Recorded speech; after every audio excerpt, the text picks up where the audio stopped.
Hey there, welcome to another video where we tackle a common problem that many of us might encounter when working with application logs. Today's challenge revolves around a timestamp issue that resulted in missing data, definitely not an ideal situation to be in. Now, let's dive into the solution to this timestamp problem. One way to address this issue is by using AWK with a nifty trick. By employing sprint%09d in our script, we can effectively left pad the f_timestamp2 with zeros when necessary, ensuring the correct date alignment. This small adjustment makes a big difference in maintaining the accuracy of our timestamps.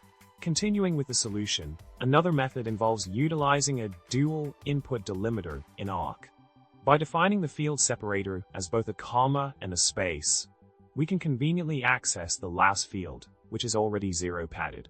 This approach streamlines the process and produces the desired output with precision and efficiency. Moving forward with the solution, we further enhance the log structure by adding a new column that combines the f_timestamp and zero padded f_timestamp2.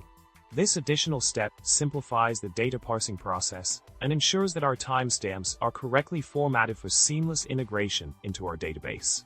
Next up, we reformat the f_date column to adhere to the YYY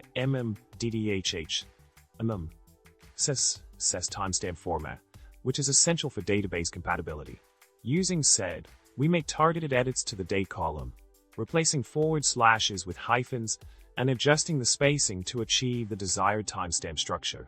Wrapping up our data transformation journey, we now have a log structure that not only addresses the initial timestamp issue, but also conforms to the specified formatting requirements.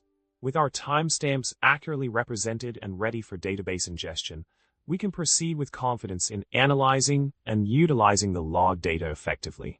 And that's a wrap for today. I hope you found this video helpful in tackling timestamp challenges in your log parsing endeavors. Remember to subscribe, like, and comment below with your thoughts. Until next time, happy coding.